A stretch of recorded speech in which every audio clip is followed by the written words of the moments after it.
મારું નામ વિશાલ નરસિંહભાઈ દાઉડિયા છે। અમારા સમાજમાં છેલ્લા 69 વર્ષથી આ હોલિકા મહોત્સવનું આયોજન કરવામાં આવે છે, જે આ 70મા વર્ષે મારા ભાણેજ જે ભાર્ગવ અરવિંદભાઈ મહેતા અને અક્ષય અરવિંદભાઈ મહેતાને આ કામ સોંપેલ છે।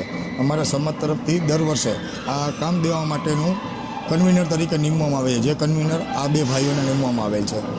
આ હોલિકા ભારતભરમાં સૌથી ઊંચી પ્રતિમા બનાવવામાં આવે છે, જેમાં કંતાન, ઘાસ, કપડું અને કપૂર ગોળીઓ જે વાતાવરણને શુદ્ધ રાખે તેમનો બધાનો ઉપયોગ કરી અને વેસ્ટમાંથી બેસ્ટ કરી અને એમના દાગીનાને એ બધું બનાવવામાં આવે છે।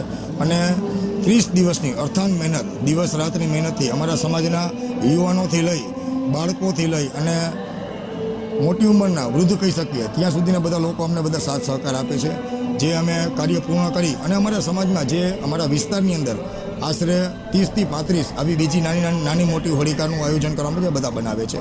અને આજે હોલિકા મહોત્સવના દિવસે અહીંયા આગળ શ્રી દામજી રામજી મહેતા ચોકમાંથી લઈ અને હોલિકા ચોક સુધી અમે એનું પ્રોસેસન કાઢીએ છીએ, જે સવારના 10:30 વાગ્યાથી સ્ટાર્ટ કરી અને બપોરે 3 વાગ્યા સુધીમાં શાક માર્કેટે પહોંચાડી દેવામાં આવે છે। અને આજે રાત્રે હોલિકા દહનનો મહોત્સવ છે, જેના માટે અમે જામનગરની જાહેર જનતાને નિમંત્રણ પાઠવીએ છીએ। જામનગરવાસીઓ આ હોલિકા માતાજીની બહુ જ જે પ્રણાલી છે કે અસત્ય ઉપર સત્યની વિજય છે, તેના માટે થઈ અને હોલિકા માતાજીની ચુંદડીનું જે મહત્ત્વ છે તેના માટે થઈ અને લાખો માણસો, ઘણા માણસો દેશ વિદેશથી અમારા લોકો આવે છે અહીંયા આગળ, જે હોલિકા માતાજીની માનતા રાખે છે, જેમને પુત્ર પ્રાપ્તિ ન થતી હોય તેના માટે પણ હોલિકા માતાજીની માનતા રાખવામાં આવે છે, તે અહીંયા પરિપૂર્ણ થાય છે। જેના માટે અમારા સમાજના લોકો બહુ જ અર્થાંત મહેનત કરી અને આ હોલિકા દહનનું કાર્યક્રમનું આયોજન કરે છે।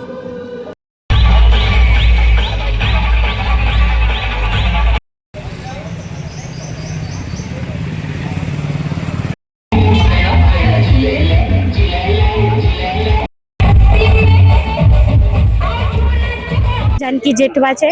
हूँ अँ होलिका माता दर्शन करवा आई छूँ। अँ होलिका माताजी मान्यता है। अमे लोग लास्ट ईयर अँ मानता मानी थी और मारी कजिन है एमनु अँ आ वखते मानता पूरी थी है। अमे अमरा बाबा ने लईने अँ दर्शन करावा माटे आव्या छीए। बधी जग्याए मोस्ट ऑफ छाणानी ज होली थाय छे, पण अँ आपणा शास्त्रमां जेम छे एम होलिकानुं पूतळुं बनाववामां आवे छे।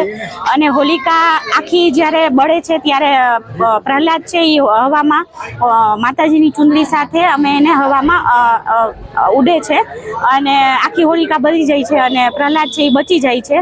અને આમાં એ દેખાડે છે કે સત્ય અસત્ય ઉપર સત્યની જીત થઈ।